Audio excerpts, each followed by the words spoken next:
jaringan yang ada pada tumbuhan hewan ada 4 ya pengelompokannya, tapi ada juga yang mengelompokkannya menjadi 5 bagian atau 5 kelompok.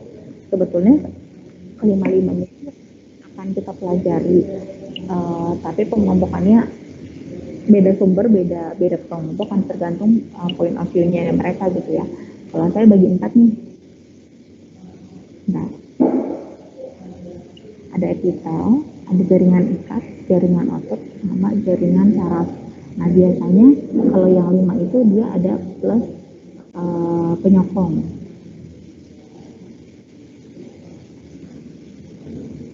Gitu, penyokongnya nanti ada tulang keras, sama ada tulang lunak. Biasanya gitu.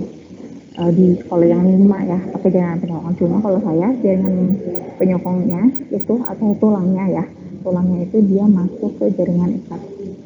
Tetap aja dipelajari, cuma beda pengelompokannya aja gitu, jadi jangan bingung ya.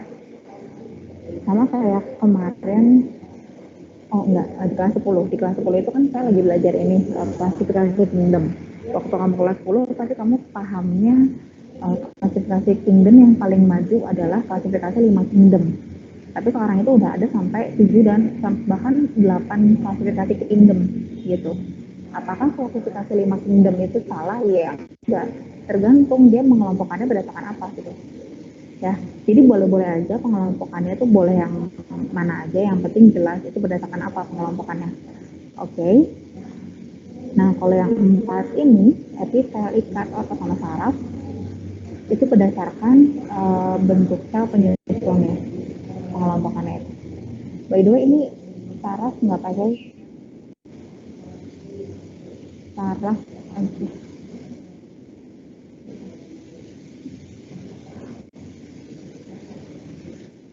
Sekarang kita lihat jaringan epitel.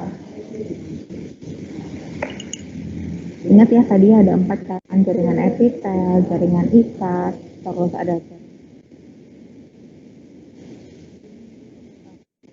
otot sama jaringan saraf. Kita bahas dulu yang epitel ya.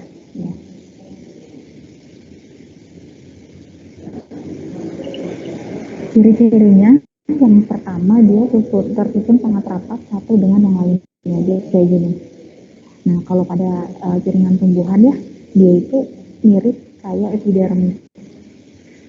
Jadi strukturnya tuh rapat antara sel satu dengan sel yang lainnya.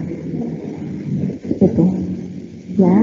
Terus lapisan sel selalu menghadap permukaan. Ya kayak gini ya. Jaringan epitel terdiri dari 2 komponen, lapisan sel sama lapisan bawah, yaitu membran basal tempat melepasnya lapisan sel. Jadi epitel itu dia ada 2 struktur ya, ada lapisan selnya ini yang bagian atas, lapisan apikal ya bagian atas, sama bagian basal. Nah, bagian basal ini biasanya yang berikatan dengan sel lainnya. Kan konsepnya jaringan ya. Konsep jaringan itu berarti kumpulan sel. Nah, gimana caranya sel-sel itu bisa bersatu? Nah, itu karena ada bagian basalnya yang membuat dia bisa saling merekat gitu, satu dengan yang lainnya. Ya, terus pada jaringan epitel itu dia avaskular, yaitu tanpa pembuluh darah. Jadi kalau epitel ini kita lukai, itu nggak akan berdarah. Ya, kemudian tingkat regenerasinya tinggi. Tuh. Gimana cara dia beregenerasi? Ada yang tahu nggak caranya dia regenerasi gimana? Prosesnya apa?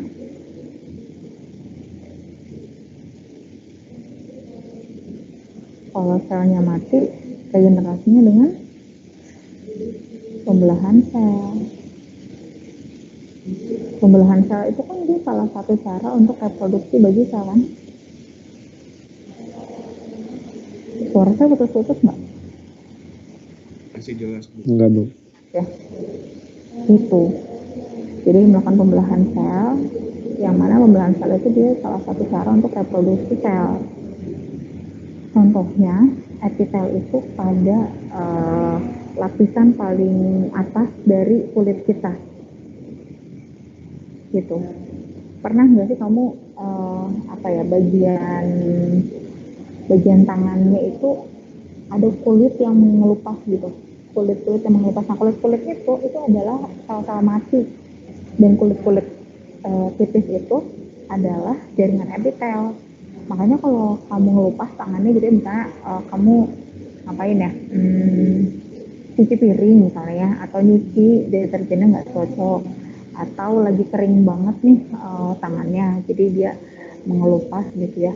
Kalau misalkan atau gatal-gatal sampai ngelupas, ketika kamu tarik gitu ya si lapisan paling atasnya itu nggak sakit. Kenapa? Karena nggak ada pembuluh darahnya dan nggak berdarah juga gitu.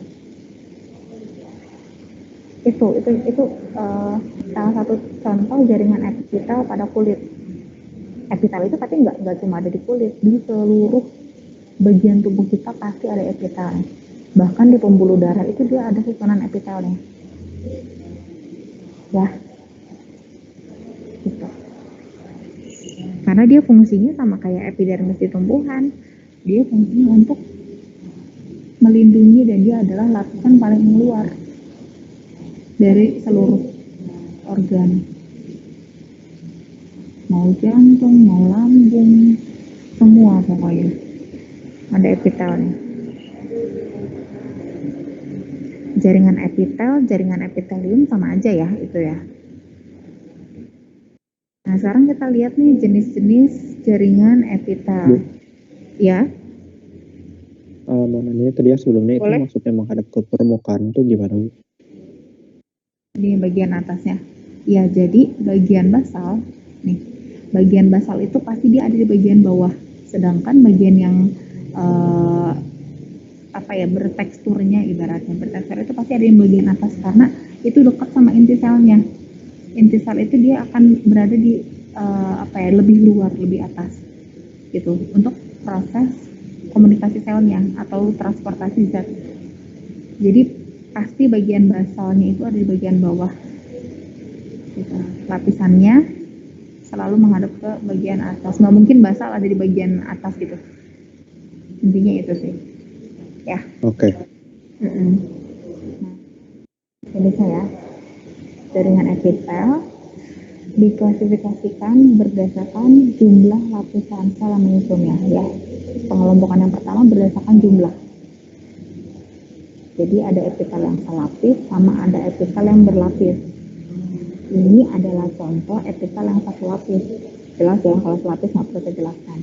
Nah, kalau ini adalah epitel berlapis, stratified, banyak lapis intinya.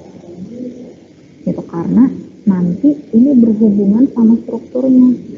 Kalau epitel yang ada di alveolus itu nggak mungkin epitel berlapis, karena nanti lama dong proses pertukaran O2 CO2. Maka yang ada di alveolus itu pasti epitel selapis gitu ya. Jadi nanti tergantung. Nah, kalau misalkan di kulit nggak mungkin dikasihnya yang selapis, karena kulit itu kan dia paling apa ya, paling terdedah dengan lingkungan. Jadi dia dia paling beresiko tinggi untuk terkikis, ibarat gitu. Kan kalau kita sering banget ya, apalagi cewek-cewek misalkan kerap gitu ya, atau hal-hal yang bisa menimbulkan perlukaan pada kulit itu kan tinggi banget gitu. Makanya kalau epitel yang ada pada epidermis atau pada kulit itu pasti epitelnya berlapis gitu. Jadi ketika ini rusak segini ya dia masih ada gitu, nggak langsung masuk ke pembuluh darah gitu, ke bagian kulit yang terdalam gitu. Gitu ya. Jadi ada dua jenis. Kenapa ada dua jenis? Ya tadi tergantung fungsi dari organ tersebut ya, yang dibangunnya apa. Gitu. Itu jenis jaringan yang pertama ya, diklasifikasikannya berdasarkan jumlah. Yang kedua, diklasifikasikannya itu berdasarkan bentuk. Ada yang disebut epitel tipis. Nih tipis nih. Ada yang disebut epitel kubus. Salah, ini cilindris, ini kubus nih, ini tipis, itu ini sensi.